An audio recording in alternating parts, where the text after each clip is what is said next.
In honor of the 30th anniversary of Banned Books Week, I decided to read an excerpt from the American classic To Kill a Mockingbird. Here we go.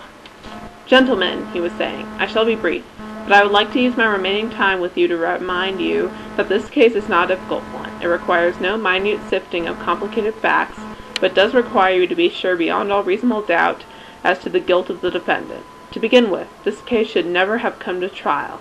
This case is as simple as black and white. The state has not produced one iota of medical evidence to the effect that the crime Tom Robinson is charged with ever took place. It has relied instead upon the testimony of two witnesses whose evidence has not only been called into serious question on cross-examination, but has been flatly contradicted by the defendant. The defendant is not guilty, but somebody in this courtroom is. I have nothing but pity in my heart for the chief witness for the state, but my pity does not extend so far as to her putting a man's life at stake, which she has done in an effort to get rid of her own guilt. I say guilt, gentlemen, because it was guilt that motivated her.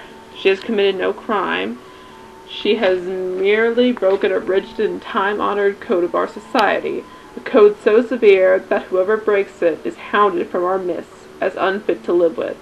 She is the victim of cruel poverty and ignorance, and I cannot pity her. She is white. She knew full well of the enormity of her offense, but because her desires were stronger than the code she was breaking, she persisted in breaking it. She persisted, and her subsequent reaction is something that all of us have known at one time or another.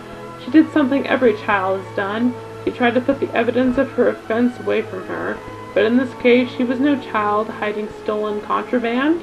She struck out as her victim. Of necessity, she must put him away from her.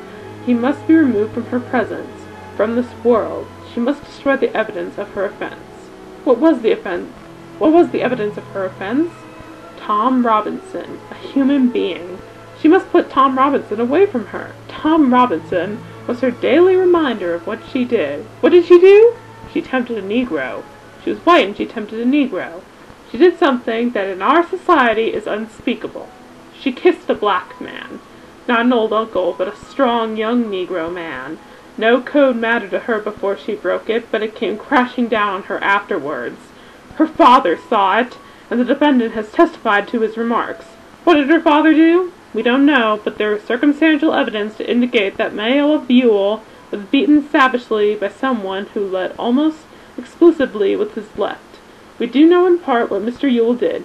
He did what any God-fearing, persevering, respectable white man would do under the circumstances. He swore out a warrant, no doubt signing it with his left hand, and Tom Robinson, who now sits before you, having taken the oath with the only good hand he possesses, his right.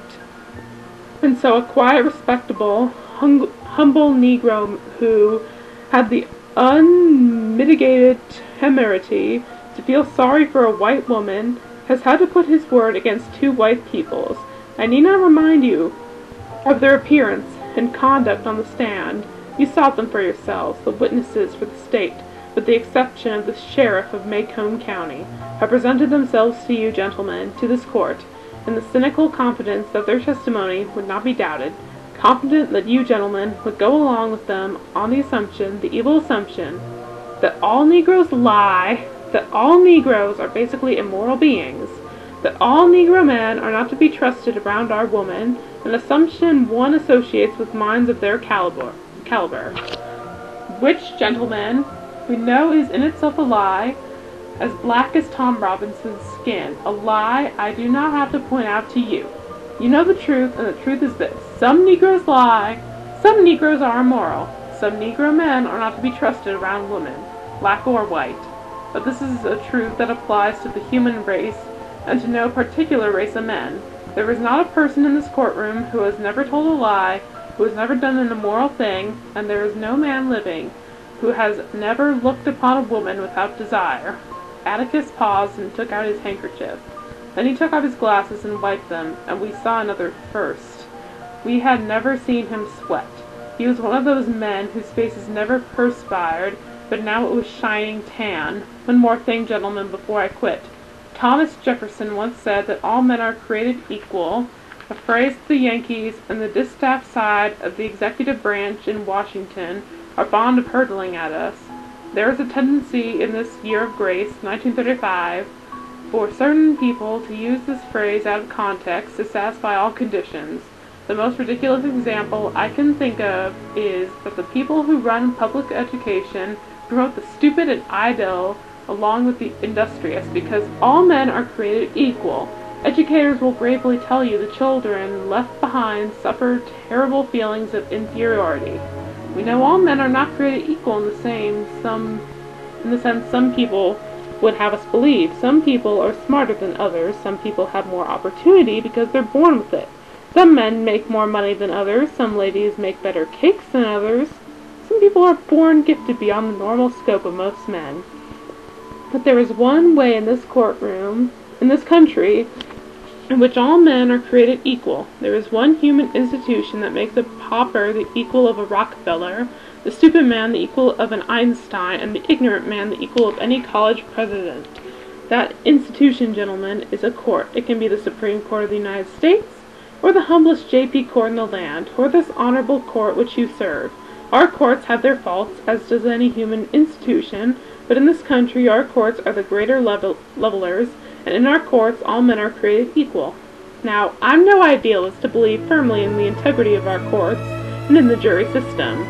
That is no ideal to me. It is a living, working reality.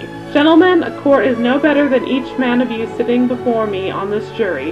A court is only as sound as its jury, and a jury is only as sound as the men who make it up. I am confident that you gentlemen will review without a passion the evidence you have heard, come to a decision, and restore this defendant to his family. In the name of God, do your duty.